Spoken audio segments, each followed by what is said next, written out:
Chapter कौन सा है? ये वृत्त। कौन सा चैप्टर है? वृत्त 9.3। हाँ जी। और एक्सरसाइज 9.3 प्रश्न नंबर 2 से शुरुआत कर रही हूँ, ध्यान से सुनना। अभी ये सिखाना बाद में, पहले यहाँ सुन लो तब उसके बाद में करना सारे काम, ठीक है? पहले यहाँ ध्यान दो। देखो यहाँ पे दूसरे प्रश्न में क्या बोला, किसी वृत्त की एक जीवा वृत्त की त्रिज्या के क्या है? बराबर। जीवा जानते हैं आप लोग जी। वो किसके बराबर है? त्रिज्या के बराबर है। तो हम एक जीवा ले लेते हैं वृत्त की, कोई भी जीवा ले ली, मान लो ये ले ली। और इसकी खासियत क्या है कि जितनी बड़ी त्रिज्या है उतनी बड़ी क्या है? जीवा। यहाँ तक बात समझ आ गई आपको? अब क्या बोल रहा है, जीवा द्वारा लघु चाप के किसी बिंदु पर अंतरित कोण ज्ञात कीजिए। देखो जीवा ने दो चाप बना दिए, एक चाप तो ये है, समझ गए आप? कौन सा वाला? ये वाला, जो ये वाला भाग है इसे बोलते हैं, क्योंकि छोटा चाप है इसे कौन सा चाप बोलेंगे? लघु चाप। कौन सा चाप? और जो ये बड़ा वाला भाग बचा इसको बोलेंगे दीर्घ चाप। कौन सा चाप? दीर्घ मतलब बड़ा। आपने सुना होगा लघु उत्तरीय प्रश्न, दीर्घ उत्तरीय प्रश्न, बड़ा सुना है? सुना? लघु मतलब छोटा और दीर्घ मतलब बड़ा। तो आपको पहला क्या दिखाना है, इस जीवा द्वारा इस लघु चाप पे बनने वाला कोण आपको निकालना है। इस कोण का आपको क्या निकालना है? मान निकालना है। बात समझ आ गई आपको? दूसरी चीज क्या बोल रहा है, तथा दीर्घ चाप के किसी बिंदु पर अंतरित कोण भी आपको क्या करना है? ज्ञात। इसी जीवा द्वारा दीर्घ चाप पर किसी बिंदु पर जो कोण बन रहा है वो भी आपको क्या करना है? ज्ञात करना है। बात समझ आई या नहीं आई? क्या ज्ञात करना है, समझ आया? अच्छा ठीक है। तो देखो जरा ध्यान से देखो, इसमें जो ये चीज दे रखी कि जीवा जो है वो त्रिज्या के क्या है? अब अगर मैं इसको ऐसे मिला दूं तो ये त्रिभुज कैसा बनेगा? ये वाला ए बी ओ, कौन सा त्रिभुज बनेगा? क्यों बनेगा? क्योंकि त्रिज्या तो त्रिज्या के बराबर पहले से थी और जीवा भी किसके बराबर है? तो ये जीवा इसकी भी बराबर, ये जीवा इसकी बराबर, इसका मतलब तीनों भुजाएं आपस में क्या हो गई? बराबर। और जब तीनों ही भुजा बराबर हो गई तो त्रिभुज किस प्रकार का बनेगा? समबाहु। और समबाहु त्रिभुज का प्रत्येक कोण कितने अंश का होता है? कितने अंश का? आई बात समझ में? तो आप लिखेंगे यहाँ पर, चूंकि ए बी बराबर क्या है? AO। ए बी बराबर क्या है? AO। जरा उस क्लास में एक बच्चा बोल के आना, ठीक है? दूसरी चीज क्या हो गई, इसलिए सीधे लिखो, इसलिए त्रिभुज OAB एक कैसा त्रिभुज होगा? समबाहु त्रिभुज। कैसा होगा? समबाहु त्रिभुज होगा। बोलो यहाँ तक बात समझ आई या नहीं आई? आगे सबको? अच्छा इसके आ जाओ। अब अगर ये समबाहु त्रिभुज है तो इसका प्रत्येक कोण कितने अंश का होगा? 60। इसलिए कोण आपका, मैं नाम दे देती हूँ 1 2 3, इसका नाम मैं 4 दे रही हूँ, ठीक है? दिख नहीं रहा है, इसका नाम क्या दे रही हूँ मैं? 5, ताकि निकालने में थोड़ी आसानी हो। तो कोण 1 बराबर होगा कोण 2 के, बराबर होगा कोण 3, और प्रत्येक कितने अंश का होगा? 60। यहाँ तक बात समझ आ गई कि नहीं आई? आ गई। अब जरा ध्यान से देखो, अगर ये कोण 60 अंश का है, कितने अंश का है? ये कोण 3 60 अंश का, तो जो ये वाला कोण होगा 5 वाला, ये कितने का होगा? 30। कितने का होगा? 30। क्यों होगा 30 का? हाँ, क्योंकि ये जो केंद्र पर बनने वाला कोण है वो परिधि में बनने वाले कोण का कितना होता है? तब आप लिखेंगे कि इसलिए या अतः क्या लिखेंगे? कोण, कौन सा कोण? 5। नाम जरा तुम जब दिखाते हो ना इनको तो दिखाना, तभी पता चलेगा कोण 5 कौन सा है, कोण 3 कौन सा है। नहीं आई बात समझ में? पूरा यहाँ लिख के दिखाना कि ये कोण है, तब कोण 5। अगर आप ऐसे नहीं दिखाते तो आप इनके क्या लिख देना? नाम ले लेना कि ADB और ये AOB ऐसे ऐसे करके ले लेना। बात समझ आई? तो मैंने कहा कोण 5 कितने अंश का होगा? कितने? 30। अब क्या कारण है वो भी लिखो, चूंकि एक ही चाप द्वारा, क्या? एक ही चाप क्या होता है? आगे बताओ।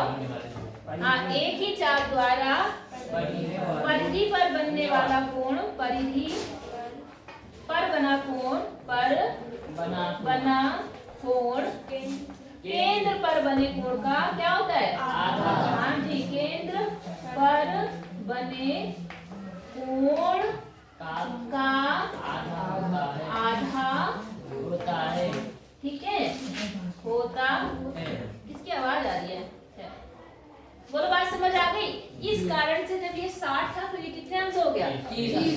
समझ आ गया। तो एक मान तो निकल गया। अब आपको कोण 4 का मान भी निकालना है। किसका निकालना है? कोण 4। इसको मैं यहाँ पे कोण 4 दिख रही हूँ आपको। तो कोण 4 कैसा होगा? अब मैंने आपको बताया कि देखो ए, इसका नाम दे दो ई, ए ई बी डी, ये जो चतुर्भुज बन रहा है किस तरह का चतुर्भुज बन रहा है? चक्रीय चक्रीय चतुर्भुज। कैसा? चक्रीय चतुर्भुज। वृत्त के अंदर चतुर्भुज बनता है उसको हम क्या नाम देते हैं? चक्रीय चतुर्भुज। आप कहेंगे चूंकि चतुर्भुज ए ई बी डी एक कैसा चतुर्भुज है? चक्रीय चक्रीय चतुर्भुज। चतुर्भुज है। भाई मैंने कहा पहले यहाँ सुन लो कौन आपस में बात कर रहा है, अभी बाद में करना है सारे काम।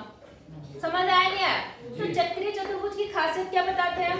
उसके आमने सामने कोण का योग होता है ना। तो हमने कहा कि भाई इसके आमने सामने के कोणों का योगफल कितना होता है? 180। तो भाई हम ये बोल सकते हैं कि तब इसलिए कोण 4 प्लस कोण 5 का योग कितना होगा? 180 होगा। होगा या नहीं होगा? अब उसमें से कोण 5 कितना है? 30। तो यहाँ कोण 4 ऐसे ही रहा, इसकी जगह मैंने क्या लिख दिया? 30 अंश। और बराबर कितना? अब ये इधर आके क्या हो जाएगा? भाग होगा? माइनस। क्या होगा? माइनस। माइनस होगा। तो कितना आ गया? 150।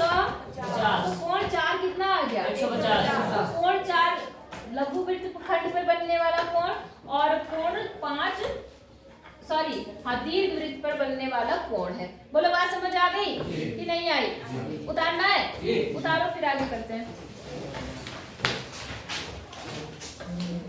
प्रश्न 3, तीसरा प्रश्न देखो क्या बोल रहा है। आपके पास एक आकृति है, आकृति बना लेते हैं। ये क्वेश्चन मैं आपको पहले भी बता चुकी हूँ, फिर भी दोबारा बता रही हूँ। ऐसी आकृति है आपके पास, ये आपका सेंटर है O और यहाँ पर एक कोण बना है कितने डिग्री का? 100 डिग्री का।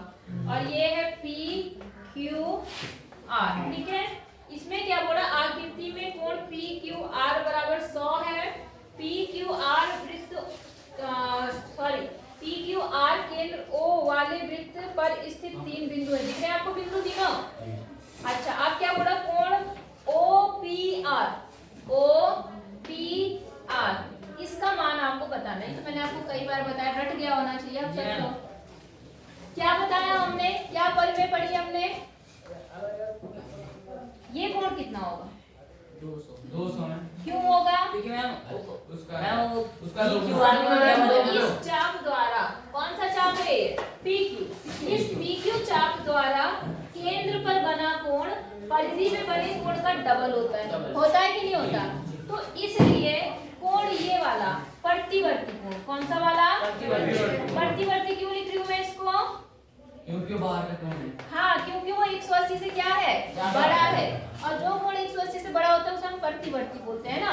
तो यहाँ पर कोण फिर देख लो, मैं यहीं से देख रही भाई तुझे, मैं पुरुषोत्तम बेटा तू फिर आप उठ जा, खड़ा हो जा जरा, खड़ा हो, हाथ ऊपर कर, खड़ा रहे, खड़ा रहे हाथ ऊपर करके, ठीक है। तो प्रतिवर्ती कोण ये वाला कौन सा? POR, कोण POR ये कितना हो जाएगा? 200। ये होगा प्रतिवर्ती कोण। क्यों? क्योंकि आप यहाँ पे वही पल में लिखेंगे, चूंकि केंद्र पर बनने वाला कोण परिधि पे बनने वाले कोण का दुगना होता है। ये पूरा आप यहाँ लिख देंगे, लिख देंगे। ये 200 हो गया। ये कितना हो गया? 200। अब आपको पता है एक बिंदु पे टोटल कितने होता है?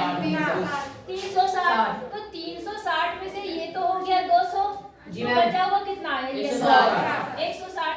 इसलिए कोण कौन सा? OPOR, POR बराबर कितना होगा? 160। आप लिख के दिखा देना कि 360 माइनस 200 बराबर कितना? 160। बोलो यहाँ तक समझ आया कि नहीं आया? अच्छा जी, 160 हो गया। अब आप जरा ध्यान से देखो, त्रिभुज कौन सा? POR, POR ये किस तरह का त्रिभुज है? समद्वि बाहु। एक समद्वि बाहु त्रिभुज है। कैसा त्रिभुज है? समद्वि बाहु त्रिभुज है। बोलो बात समझ आई या नहीं आई? क्यों? क्योंकि दोनों त्रिज्याएं हैं और दोनों त्रिज्याएं आपस में बराबर होंगी, इसलिए कोण ये वाला, इसका नाम ले लेते हैं हम लोग, एक ले रही हूँ मैं, और इसका नाम मैं ले रही हूँ दो। इसका नाम क्या ले लिया मैंने? एक। और इसका दो। इसलिए कोण एक किसके बराबर होगा? और मैंने दोनों को ही x नाम दे दिया। क्या नाम दे दिया? X। इसको भी मैंने x मान लिया, इसको भी मैंने X मान अब ये जो त्रिभुज है PQR, इसमें तीनों कोणों का योगफल कितना होगा? 180। तो x plus 160 is equal to कितना हो जाएगा? 180। अब ये 160 प्लस में इधर आके क्या होगा? माइनस। तो कितना डिग्री आएगा? 20। और यहाँ x और x मिलके कितने x बन जाएंगे? 2x। तो x का मान कितना आ जाएगा?